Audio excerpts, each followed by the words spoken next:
Hi, I'm Emma Miller and welcome to Art This Week. In this week's episode, we visit the Dallas Museum of Art and speak with curator Jeffrey Grove about the exhibition Isa Genzken Retrospective. Now for Art This Week.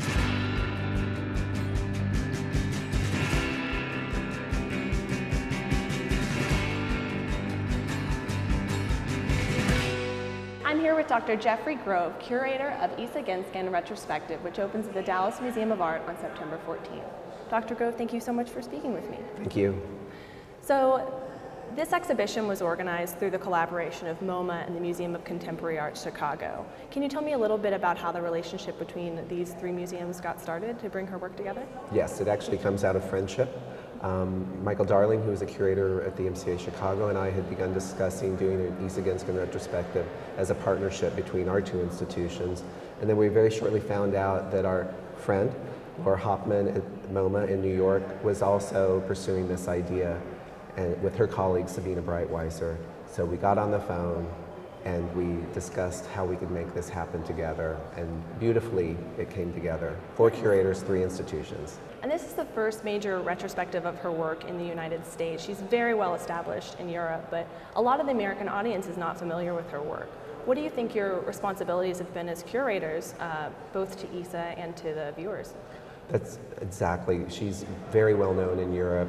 She's had major exhibitions in the UK, but with the exception of a few gallery shows in the United States and to maybe art world insiders, she's not a particularly well-known artist. So we really felt a duty to represent equally her career from its very genesis in 1972-73 to today, and also to draw a line that would somehow explain how what one might perceive as radically different work has a continuity over time, and that yes, this is Isa Genzken, and this is how she's expressed herself, and that there is a common language, and also to make it accessible to new audiences through our interpretation.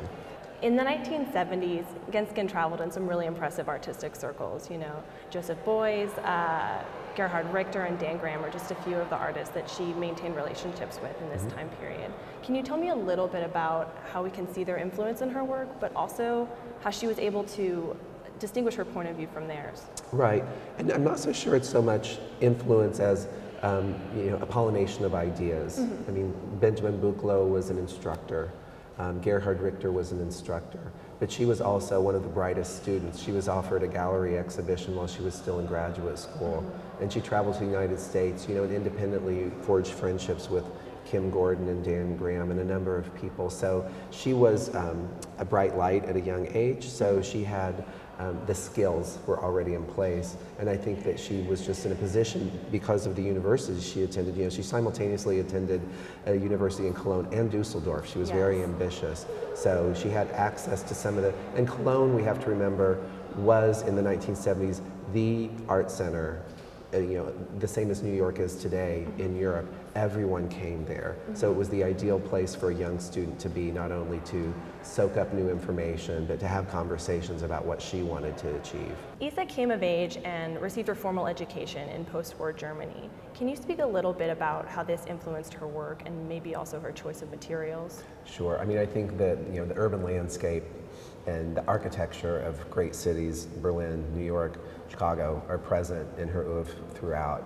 But of course, growing up in Cologne, in Berlin, the architecture of pre-1989 Germany, divided city, a certain bleakness that distinguished much of the architecture, and then of course the fall of the wall and the freedom that came after unification. You see it implicit in her work, and these concrete pieces that she made between 87 and 89 certainly prefigure the fall of the Berlin Wall, but we can't not project back onto them our interpretations of those events, and the fact that she actually made these cast in segments so that they could be built and transported. It would weigh extraordinary amounts if it were a solid cast, but they clearly do reference buildings, doorways, architectural spaces, and one has the feel of a certain Cold War sensibility, and then in other works that open up a little bit more, a renewed freedom in that space. In recent decades, Isa has shifted her focus to assemblage. Has she spoken about what prompted the transition in her art-making process? Well, she doesn't give a lot of interviews, you know, and we extract information from her, but it's very clear that circa 1995, 96, there was a radical shift in moving away from a more formal language of how you construct an object to a more freewheeling and even chaotic approach to assemblage.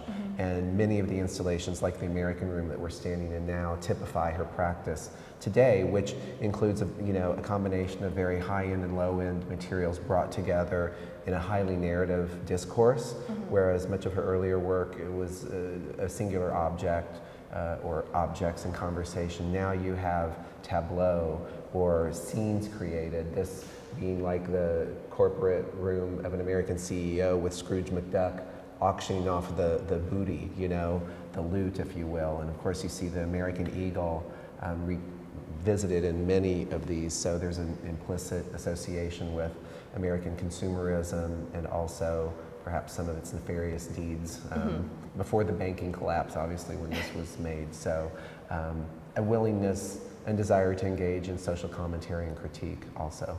Well, we see assemblage in a couple of ways in this exhibition. We have full room installations, and we also have some smaller objects made through assemblage. What is the benefit that Isa sees from using found object, and what is she able to communicate through that? Well, I don't want to speak for her, but I think there's an immediacy in that material. You know, she scavenges the streets and the thrift shops and the stores of her city, and it becomes kind of an omnibus tour of the present day, whatever she's accumulating.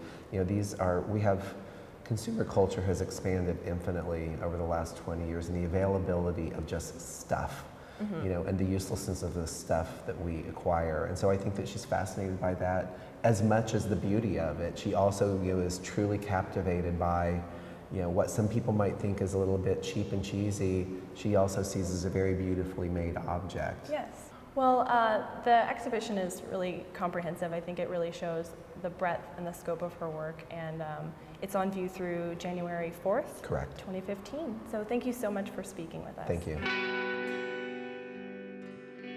We want to thank Dr. Grove for speaking with us. You can find more information on the exhibition at dma.org. That's it for Art This Week. Thanks for watching.